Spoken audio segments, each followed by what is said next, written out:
आज के इस वीडियो में हम लोग समझेंगे इलेक्ट्रिक फील्ड क्या होता है, इलेक्ट्रिक फ्लक्स क्या होता है और इलेक्ट्रिक फील्ड इंटेंसिटी और इलेक्ट्रिक फ्लक्स डेंसिटी, ये सारे के सारे टर्म को हम लोग समझेंगे। इससे पहले वाले वीडियो में जैसे कूलॉम्स लॉ और परमिएबिलिटी, इन चीज़ों के बारे में, परमिएबिलिटी नहीं परमिटिविटी, इन चीज़ों के बारे में हमने डिस्कस किया था। परमिटिविटी और भी क्लियर हो जाएगा जब हम लोग इलेक्ट्रिक फ्लक्स को पढ़ेंगे। चलिए देखते हैं एक करके टॉपिक को क्लियर करते हैं। सबसे पहले समझते हैं इलेक्ट्रिक फील्ड क्या होता है। जैसा कि हमने आपको पिछले वीडियो में भी बताया था कि किसी भी पॉइंट चार्ज, मानते हैं ये एक क्या है, पॉइंट चार्ज है। अब पॉइंट चार्ज का एक अपना एरिया होता है। क्या होता है?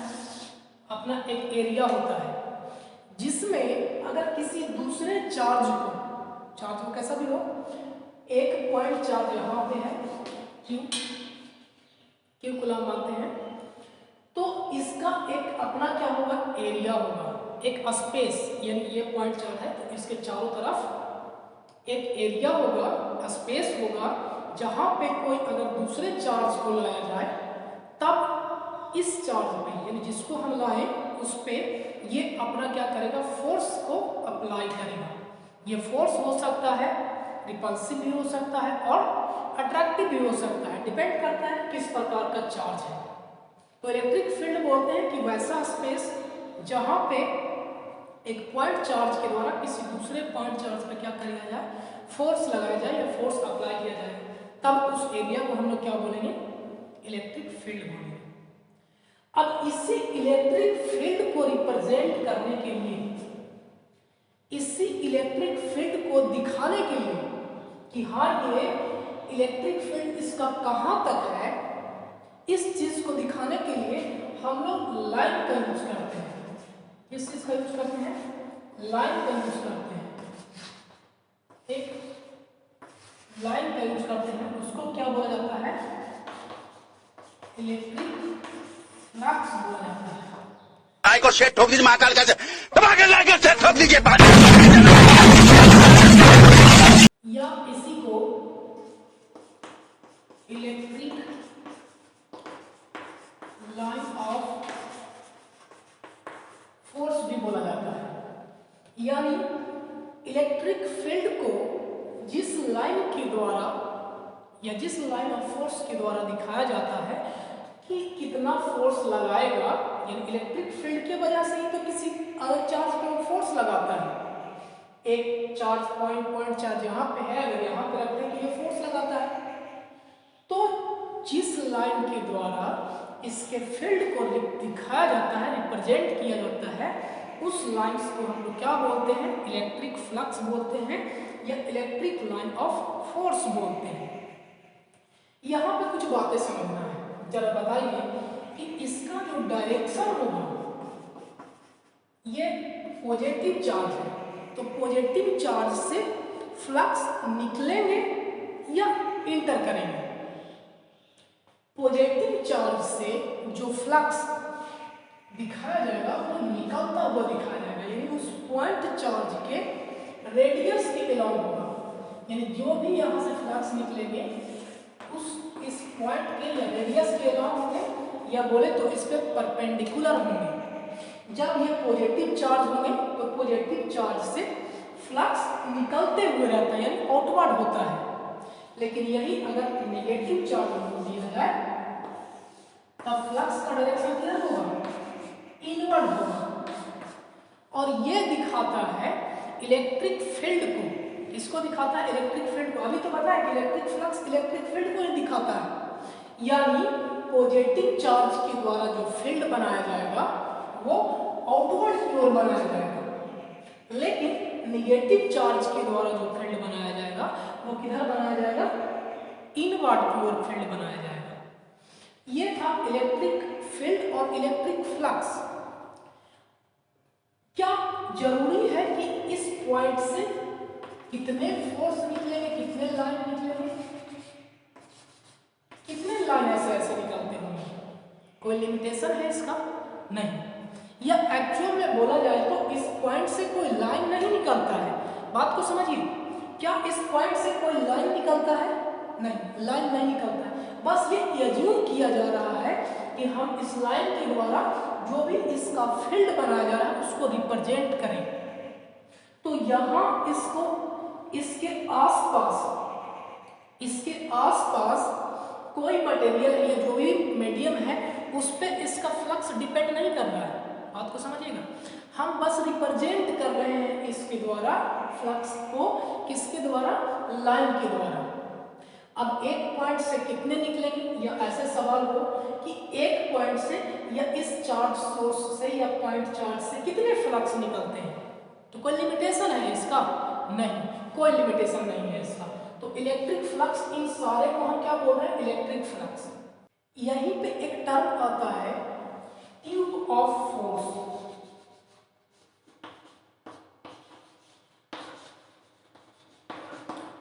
ट्यूब ऑफ फोर्स, देखिए ट्यूब ऑफ फोर्स क्या होता है? ट्यूब ऑफ फोर्स बोला जाता है कि इस पॉइंट चार्ज से एक छोटे से एरिया में, एकदम स्मॉल सा एरिया में जितने फ्लक्स निकल रहे होंगे, इस पॉइंट चार्ज से एक स्मॉल सा एरिया में जितने फ्लक्स निकल रहे होंगे उसको हम क्या बोलेंगे? ट्यूब ऑफ फोर्स बोलेंगे। क्या बोलेंगे? Tube of force. और इसी प्रकार के ट्यूब ऑफ फोर्स इस पार्टिकल से ढेर सारे निकलते हुए रहते हैं। एक्चुअली फिर से हम बात कर रहे हैं कि निकलते नहीं है, बस एजम्पशन किया हुआ है। ऐसा कुछ होता नहीं है कि यहाँ से कोई रे निकल रहा है या लाइन निकल रहा है, बस फील्ड को रिप्रेजेंट करने के लिए बताया जाता है। तो ट्यूब ऑफ फोर्स क्या होता है कि एक छोटे से एरिया के लिए जितने फ्लक्स निकलते हैं उसको हम मान लेते हैं कि यहाँ पे क्या है? ये फ्लक्स है। तो इस प्रकार के ढेर सारे ट्यूब ऑफ फोर्स निकल रहे हैं, तो उन सभी को क्या बोला जाता है? इलेक्ट्रिक फ्लक्स बोला जाता है। क्या बोला जाता है? इलेक्ट्रिक फ्लक्स बोला जाता है। तो ये था इलेक्ट्रिक फील्ड और इलेक्ट्रिक फ्लक्स। आगे हम बात करते हैं कि सपोज कीजिए कि एक बॉडी है। अच्छा, यहाँ पे कुछ छूट रहा है, क्या हमेशा जो लाइंस ऑफ फोर्स होंगे पॉइंट चार्ज के द्वारा, क्या वो रेडियली होंगे? तो किसी सेपरेटली, यानी एक से पॉइंट चार्ज के बारे में बात किया जाए तो यहाँ से जो लाइंस ऑफ फोर्स को रिप्रेजेंट किया जाएगा वो हमेशा इसके रेडियस के लॉन्ग होगा, या पॉइंट पे इसके सेंटर पे क्या होंगे? परपेंडिकुलर होंगे। लेकिन ये हर एक केस में नहीं होता है, ये हर एक केस में ऐसा नहीं होता है। अगर दो पॉइंट चार्ज की बात कर दिया जाए, एक यहाँ पे है और एक यहाँ पे है, यहाँ पे पॉजिटिव करते हैं और यहाँ पे नेगेटिव करते हैं, तब ये चेंज हो जाता है। हमने अभी बताया कि पॉजिटिव से क्या होता है? फ्लक्स निकलता है और जाता कहाँ है? तो ये इनफाइनाइट तक जाता है।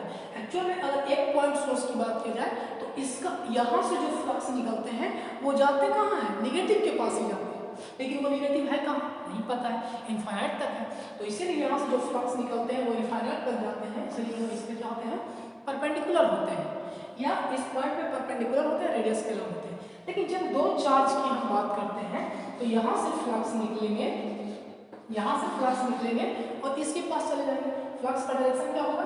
तो पॉजिटिव से नेगेटिव की ओर, नेगेटिव वाले में इनवर्ड होता है और पॉजिटिव वाले में आउटवर्ड, यानी पॉजिटिव चार्ज से निकलेगा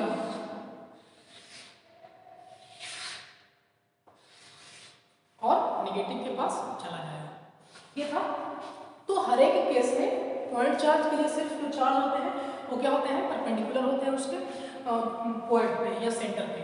आगे देखते हैं कि जब इलेक्ट्रिक फील्ड जो बनता है उसका इंटेंसिटी क्या होता है?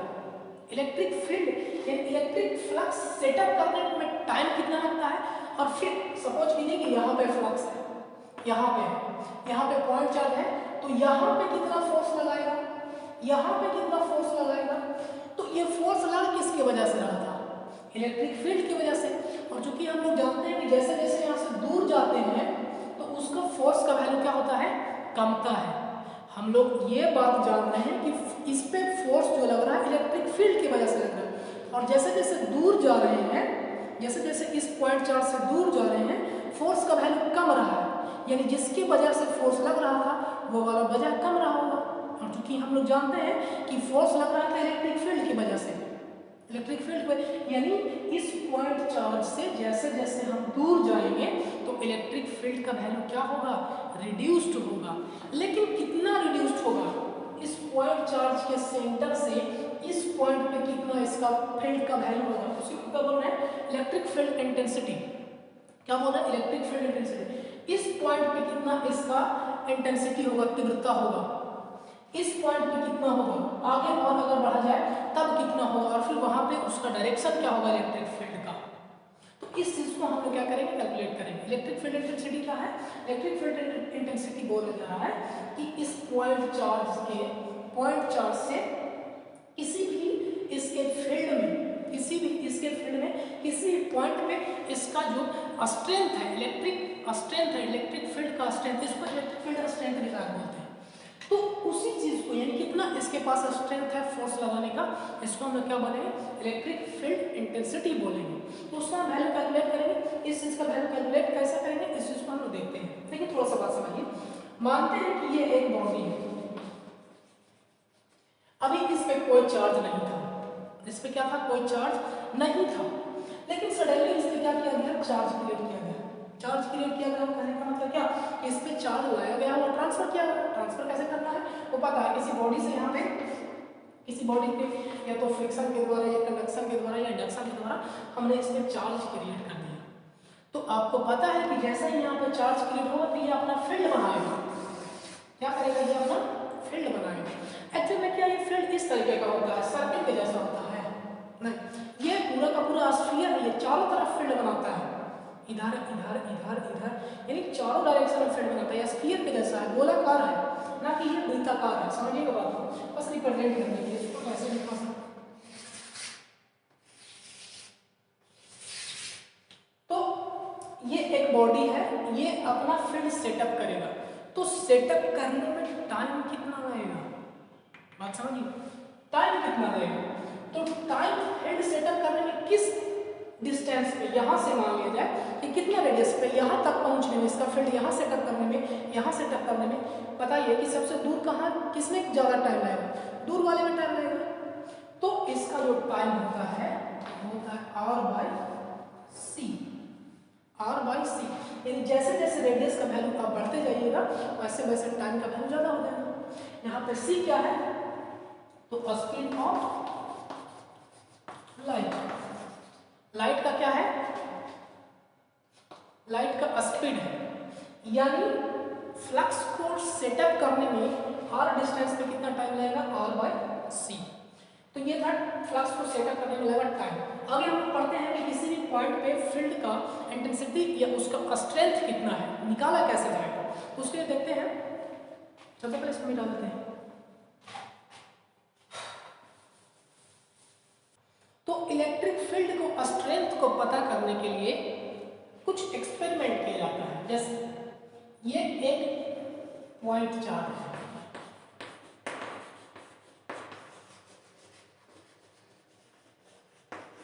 क्या है, पॉइंट चार्ज। अब हमको बताना है कि इस पॉइंट चार्ज के द्वारा इस r डिस्टेंस पे ये अपना फील्ड बना रहा होगा।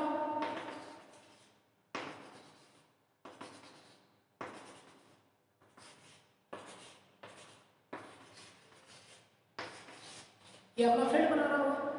तो हमको ये कैलकुलेट करना है कि इस पॉइंट चार्ज के द्वारा r डिस्टेंस पे, यानी मानते हैं कि यहाँ इस पॉइंट पे, यहाँ पे पॉइंट मान लेते हैं P, इस पॉइंट पे इसका स्ट्रेंथ कितना है, इसके पास पावर कितना है फोर्स लगाने का, कितने इसके पास कैपेसिटी है।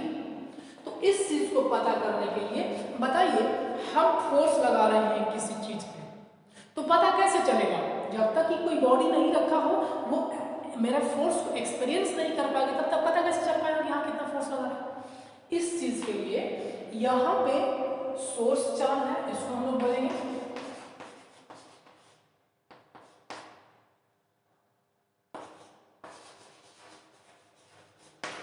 और यहाँ पे हम लोग एक टी चार्ज, यानी एक छोटा सा स्मॉल चार्ज रखते हैं, जिसको हम लोग बोलते हैं टेस्ट चार्ज। क्या बोलते हैं, टेस्ट चार्ज। टेस्ट चार्ज को रखे हैं, क्या रखे हैं, टेस्ट चार्ज को, हम लोग रखें टेस्ट चार्ज को। तब इस पॉइंट पे ध्यान रखिएगा, इस टेस्ट चार्ज ये इतना छोटा है कि इसका कोई फील्ड नहीं होगा। देखिए ये एक्सपेरिमेंट है, एक्सपेरिमेंट द्वारा किया गया, कोई अपने से दिमाग नहीं लगाया जा रहा है। यानी ये एक छोटा सा चार्ज है जिसका अपना कोई फील्ड नहीं है लेकिन चार्ज है। तो इस पॉइंट पे कितना फोर्स लगाएगा इस चीज को बताने के लिए, यानी इस सोर्स चार्ज का कितना स्ट्रेंथ है इस पॉइंट पे, इस चीज को बताने के लिए। अच्छा, इसको डिनोट जो करते हैं वो डिनोट करते हैं ई से, इलेक्ट्रिक फील्ड को ई से डिनोट करते हैं। ई बराबर होता है, ई बराबर फोर्स का पता करने का जो वैल्यू होता है, ई बराबर होता है F बाई क्यू। F क्या है? तो F लगाया गया फोर्स, किस पे फोर्स लगाया जा रहा है? तो जहां पे, जिस पॉइंट पे हम लोग निकाल रहे हैं उस पॉइंट पे। अब पॉइंट यहाँ पे स्पेस में तो नहीं फोर्स लगाया जा रहा है, कोई चार्ज होगा तभी ना। तो इस पॉइंट चार्ज पे जो फोर्स लगाया जा रहा है उसका और इस चार्ज के वैल्यू का रेशियो, इसको हम लोग क्या बोलेंगे?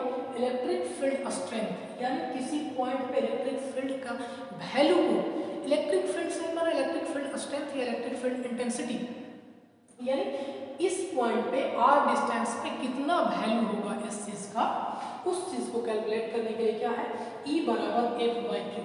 क्योंकि हम लोग पहले ही ऑलरेडी पढ़ चुके हैं, F बराबर क्या होता है, Q1 Q2, यही पढ़े थे ना, Q1 Q2 बटा Q1 Q2 बटा R स्क्वायर। अब यहाँ पे Q1 का वैल्यू क्या है, एक Q है और दूसरा क्या है, Q है, स्मॉल Q यानी पॉइंट चार्ज है। तो हम लोग रख देते हैं K का K, Q1 का वैल्यू एक Q है और एक Q का स्मॉल Q बटा R स्क्वायर, और ऑलरेडी पहले से यहाँ पे Q था तो वो स्मॉल Q यहाँ पे आ जाएगा। तो उस Q को रखें, यानी ये से ये क्या हो गया, कट गया। यानी ओवरऑल मेरे पास क्या बचा, K Q बटा R स्क्वायर। जरा बताइए इसका यूनिट क्या होगा? तो चूंकि फोर्स और नीचे Q है तो क्या हो जाएगा, न्यूटन पर कूलम, यानी इलेक्ट्रिक फील्ड इंटेंसिटी का जो यूनिट हो जाएगा वो न्यूटन पर क्या हो जाएगा, कूलम हो जाएगा। तो ये था इलेक्ट्रिक फील्ड इंटेंसिटी का क्या वैल्यू, यानी K का वैल्यू अगर रख दें हम 9 × 10⁹ Q बाई R स्क्वायर। ये एयर के लिए सेट कर, ध्यान रखिएगा इस बात को। अगर एयर को हम हटा दिया है तब 1/4 पाई एप्सिलॉन R स्क्वायर और ऊपर क्या हो जाएगा, Q न्यूटन पर कूलम। ये हमारा क्या मिला, वैल्यू मिला किसका, इलेक्ट्रिक फील्ड स्ट्रेंथ का, इलेक्ट्रिक फील्ड के स्ट्रेंथ का। इसके बाद हम इस पे एक न्यूमेरिकल देखते हैं कि क्या होगा। जैसे सपोज कीजिए कि मानते हैं कि यहाँ पे एक चार्ज है, Q चार्ज है, इसका वैल्यू है 10 माइक्रो कूलम। क्या है वैल्यू, 10 माइक्रो कूलम। हम अभी एयर कंसीडर करके चलेंगे, जो मीडियम है वो क्या है, एयर है। मीडियम क्या है, एयर है। तो बताइए कि इस Q चार्ज से 5 मीटर के डिस्टेंस में, 5 मीटर के डिस्टेंस पे फील्ड का वैल्यू क्या होगा। एक पॉइंट P पे फील्ड का वैल्यू, इलेक्ट्रिक फील्ड का वैल्यू, E का वैल्यू क्या होगा और उसका डायरेक्शन क्या होगा। तो अभी हम एक चार्ज को कंसीडर कर रहे हैं, एक चार्ज को कंसीडर कर रहे हैं। तो बताइए अब ये पॉजिटिव है कि निगेटिव है, इस बात पे डिपेंड करता है कि इसका फील्ड का डायरेक्शन क्या होगा। अगर पॉजिटिव है तो फील्ड का डायरेक्शन इस पॉइंट पे क्या होगा, इस चार्ज के रेडियस के अलॉन्ग होगा और आउटवर्ड होगा। लेकिन यही अगर ये निगेटिव होता तब क्या होता, इनवर्ड हो जाता। अभी हम चार्ज की बात की है। हो सकता है कि कोई दूसरा एक पॉजिटिव चार्ज यहाँ पे Q1 है और यहाँ पे Q1 है। अब इन दोनों की वजह से, इन दोनों से यहाँ से और डिस्टेंस क्या 5 मीटर और इस पॉइंट से 10 मीटर पे एक क्या है पॉइंट P है। तब बताइए कि इसका इस P पॉइंट पे इन दोनों की वजह से इलेक्ट्रिक फील्ड का वैल्यू क्या है। फिर हम इसमें आते हैं तो बताइए कि E बराबर क्या हो गया है। E बराबर कुछ नहीं करना है, एयर के लिए 9 में 10 की पावर -9 सॉरी -9 नहीं, और Q का वैल्यू कितना है 10 माइक्रो का वैल्यू 10⁻⁻⁶ बटा और स्क्वायर 5 का स्क्वायर। जो भी वैल्यू आएगा वो क्या हो जाएगा न्यूटन पर इसका क्या हो जाएगा आंसर हो जाएगा अकॉर्डिंग टू फॉर्मूला। अगर हम देखें तो अगर कोई दूसरा मीडियम होता तो ये वाला वैल्यू ना रख करके हम क्या रख दें ये वाला वैल्यू रखते हैं, जहां पे E बराबर क्या होता है E0 × ER। थोड़ा सा परमिएबिलिटी के बारे में हम यहाँ पे फिर से एक बार समझेंगे। परमिटिविटी क्या है। परमिटिविटी मीडियम का प्रॉपर्टी है। क्या है मीडियम का प्रॉपर्टी है। जैसे हम लोग करंट में पढ़े थे कि करंट को कौन अपोज करता है, करंट को फ्लो होने से कौन अपोज करता है रेजिस्टेंस अपोज करता है, यही पढ़े थे ना। I बराबर V/R या R का वैल्यू जितना ज्यादा होगा उतना ही वैल्यू I का क्या होगा कम होगा। सिमिलरली आप यहाँ पे समझ सकते हैं फोर्स वाले केस में क्या होता है। फोर्स वाले केस में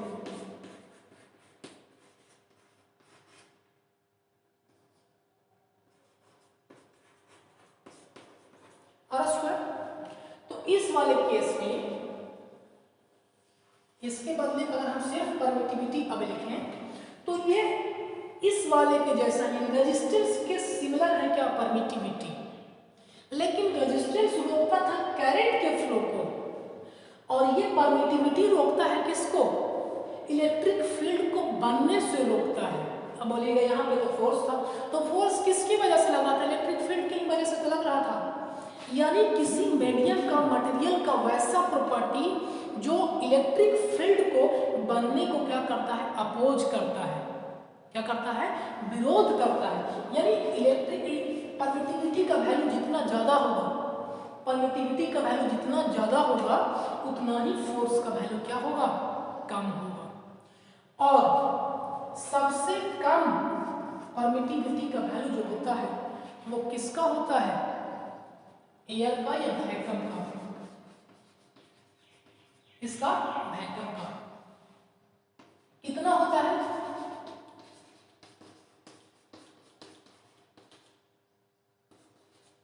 इतना वैल्यू होता है।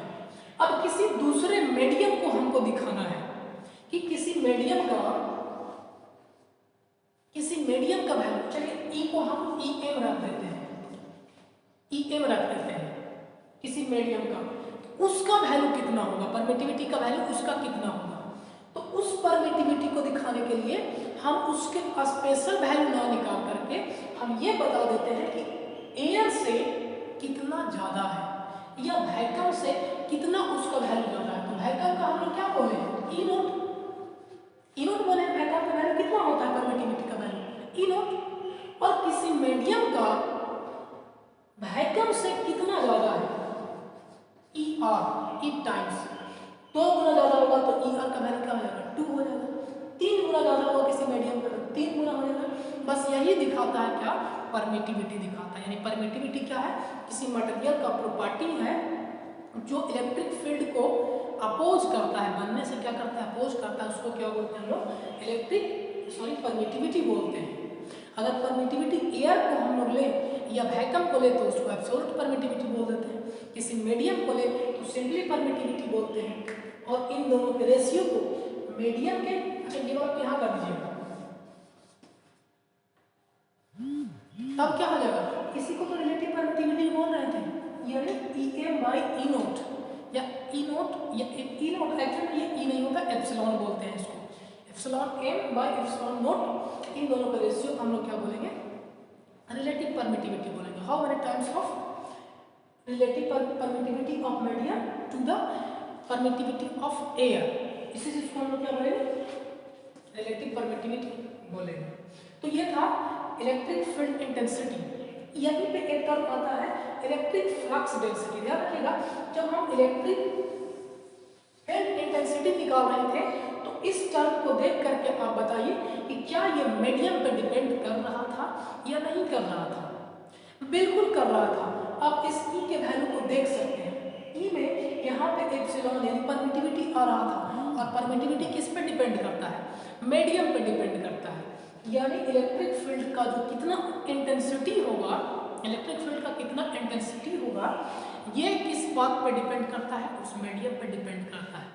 लेकिन इलेक्ट्रिक फ्लक्स डेंसिटी मीडियम पे डिपेंड नहीं करता है। जैसा कि आपको दिख रहा है इलेक्ट्रिक फ्लक्स डेंसिटी, डेंसिटी मतलब घनत्व वाला, तो कितना फ्लक्स सेटअप हो रहा है। जैसे ऐसा समझिए, फ्लक्स यहाँ से एक पॉइंट चार्ज से ढेर सारे फ्लक्स निकल रहे हैं, ढेर सारे फ्लक्स निकल रहे हैं। अगर मानते हैं कि 10 कूलम है, 10 कूलम है, तब भी यहाँ से फ्लक्स निकल रहे होंगे, तब भी फ्लक्स निकल रहे होंगे। 20 कूलम है, तब भी फ्लक्स निकल रहे होंगे।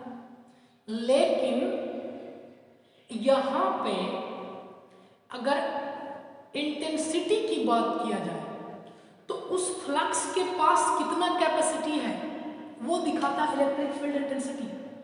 लेकिन इलेक्ट्रिक फील्ड डेंसिटी क्या बताता है कि हाँ, इससे एक स्पेशल एरिया में, एक स्पेशल एरिया में, छोटे से एरिया में कितना ज़्यादा फ्लक्स निकल रहा है। फ्लक्स का डेंसिटी यानी हम लोग ट्यूब ऑफ फोर्स बताए ना, कितने ट्यूब ऑफ फोर्स यहाँ से निकल रहे हैं एक यूनिट एरिया में। यहाँ पे ये चार्ज है तो यहाँ पे कितने फ्लक्स निकल रहे हैं। जैसे जैसे ऐसे दूर जाइएगा, दूर जाइएगा, इस पॉइंट से यहाँ पे एरिया कितना होगा और इस पॉइंट से यहाँ पे एरिया कितना होगा। जैसे जैसे डिस्टेंस है तो एरिया का वैल्यू बढ़ेगा, एरिया का वैल्यू बढ़ेगा ना। सिमिलरली वही बात बता रहा है कि फ्लक्स का डेंसिटी कितना है, यानी इसको हम लोग डिनोट करते हैं डी से। तो इलेक्ट्रिक फ्लक्स डेंसिटी बराबर होता है flux in unit area. Flux को हम लोग डिनोट करते हैं साई से। ध्यान रखिएगा, फ्लक्स को साई से और इलेक्ट्रिक फील्ड को किससे, ई से, इलेक्ट्रिक फील्ड इंटेंसिटी को ई से और इलेक्ट्रिक फ्लक्स को क्यू से, यानी चार्ज को क्यू से, फ्लक्स को साई से। और एरिया क्या हो जाएगा यहाँ पे, एरिया 4 पाई आर स्क्वायर। कैसे बात कर रहे हैं, एरिया आप सर्कुलर वाला नहीं लगाइएगा, सर्किल वाला एरिया नहीं लगेगा। इस पॉइंट से इसके चारों तरफ आर डिस्टेंस पे क्या एरिया होगा, R1 डिस्टेंस पे क्या एरिया होगा, और दूर जाएंगे तब क्या एरिया होगा, उस एरिया की बात की जा रही है, ना कि एक प्लेन में बात किया जा रहा है। तो ये होता है इलेक्ट्रिक फ्लक्स डेंसिटी साइन। और ये जो फ्लक्स सेटअप हो रहा है वो किसकी वजह से सेटअप हो रहा है, फ्लक्स किसकी वजह से सेटअप हो रहा है, चार्ज के वजह से तो सेटअप हो रहा है। यानी इसको हम लिख सकते हैं Q by 4 pi r square. क्या लिख सकते हैं, Q by 4 pi r square. क्यों, क्योंकि जो फ्लक्स ये सेटअप हो रहा है वो चार्ज की वजह से हो रहा है। वेयर हम लोग लिख सकते हैं Q बराबर साइन। तब जरा बताइए D बराबर क्या यहाँ से मिला, Q by 4 pi r square. और E बराबर क्या मिला था, 1 बाई 4 पाई आर स्क्वायर। और इप्सिलॉन अलग कर देते हैं इसको, ऊपर क्या था Q। जरा बताइए तो इस वाले वैल्यू का नाम क्या है, E। इस वाले वैल्यू को हम लोग क्या बोल रहे हैं, D। और नीचे क्या है, E। E को हम लोग और क्या लिख सकते हैं,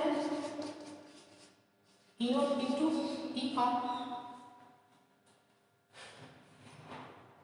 यानी इलेक्ट्रिक फील्ड इंटेंसिटी बराबर इलेक्ट्रिक फ्लक्स बटा क्या, ये एप्सिलॉन। यानी दोनों के बीच अगर रिलेशन देखा जाए तो ई बराबर क्या होता है, डी बाई एप्सिलॉन या एप्सिलॉन आर नॉट, ये दोनों के बीच रिलेशन। तो हमने आज के वीडियो में पढ़ा electric field intensity, electric flux density, permittivity को भी थोड़ा सा हम लोग डिस्कस किए क्योंकि ऑलरेडी पहले ही इसको डिस्कस कर चुके थे। इलेक्ट्रिक फ्लक्स यानी इतने चीज़ों के बारे में हमने डिस्कस किया। आगे का जो टॉपिक है वो हम लोग आगे की वीडियो में देखेंगे। इसका जो PDF है वो ऐप पे ग्रुप में सेंड कर दिया जाएगा, आप लोग इसको नोट्स बनाइए। तो ठीक है, देखते रहिए और आगे का जो टॉपिक होगा अगले वीडियो में हम लोग देखेंगे। देखते रहिए, धन्यवाद। आई को शेट ठोक दीजिए महाकाल का, दबा के लाके शेट ठोक दीजिए।